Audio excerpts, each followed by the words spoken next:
আসসালামু আলাইকুম। বাংলাদেশ ইন্ডিয়াকে সুপার ওভারে হারিয়ে ফাইনালে চলে গেল। বাংলাদেশ কি একটা দুর্দান্ত সময়ের মধ্যে দিয়ে যাচ্ছে দেখেন। 22 বছর পর ইন্ডিয়াকে ফুটবলে হারিয়েছে এবং আজকে ইন্ডিয়া এই দলকে হারিয়ে তারা ফাইনালে চলে গেল এসিসি মেন্স এশিয়া কাপ 2025-এ। ওরে বাইরে ভাই, এটা কি ম্যাচ ছিল ভাই!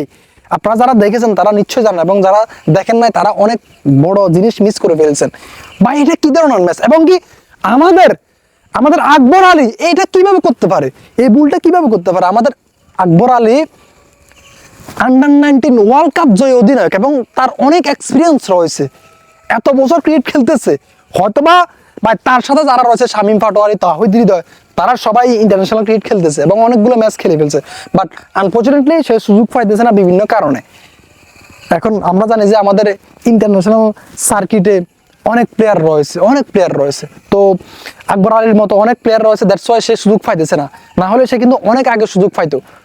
তো আলটিমেটলি আমার কথা হচ্ছে যে the moral is, Akbar Ali এ ধরনের সিচুয়েশনে কিভাবে উল্টা করে আপনি আমাকে বলেন ভাই। আমরা ম্যাচটা জিতে গিয়েছিলাম, ইন্ডিয়া প্রথমে ব্যাট করতে নেমে 194 রান নেয়। আমরা প্রথমে ব্যাট করতে নেমে 194 রান নিই এবং ইন্ডিয়া রানটা শেষ করতে নেমে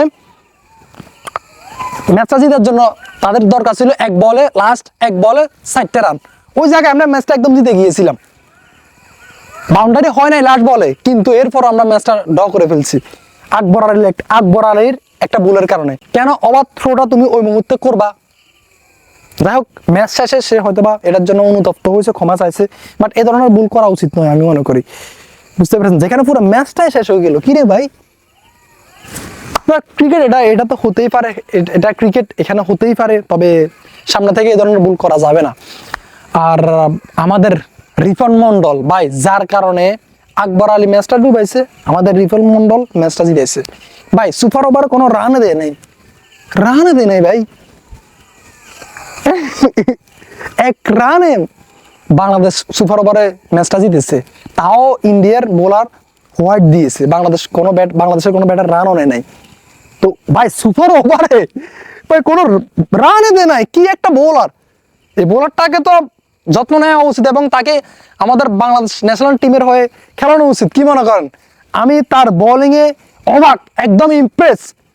ও মাই গড, হোয়াট দুর্দান্ত বোলিং স্পেল! আর ভাই সুপার ওভারে কোনো রান নাই, এবং আপনি যদি মনে করেন যে যারা ব্যাট করতেছে তারা একদম উইক, না।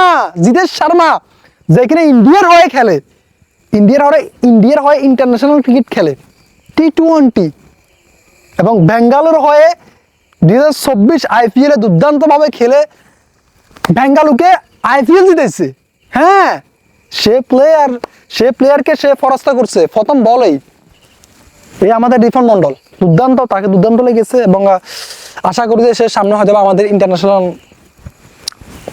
সার্কিটে খুব শীঘ্রই সুযোগ পাবে এবং ভালো কিছু করবে বাংলাদেশের হয়ে ইনশাআল্লাহ। যাই হোক, লাস্টে একটা কথাই বলতে চাই আমাদের ইয়াসির আলী রাব্বিকে নিয়ে। ভাই সে ইন্টারন্যাশনাল অনেকগুলো ম্যাচ খেলেছে বাংলাদেশের হয়ে, এখনো সে ভাই এক বলে একটা রান দরকার, ওই জায়গায় সে 6 মারতে গিয়ে আউট। এগুলা করা যাবে না। যাই হোক, বাংলাদেশকে ওভারঅল দুর্দান্ত লাগতেছে সব দিক দিয়ে। আশা করি যে বাংলাদেশ ফাইনালে দুর্দান্ত কিছু করবে এবং আমরা ফাইনাল জিতে যাচ্ছি হয়তো বা ইনশাআল্লাহ। আপনাদের মতামত জানাবেন। আল্লাহ হাফেজ, আসসালামু আলাইকুম।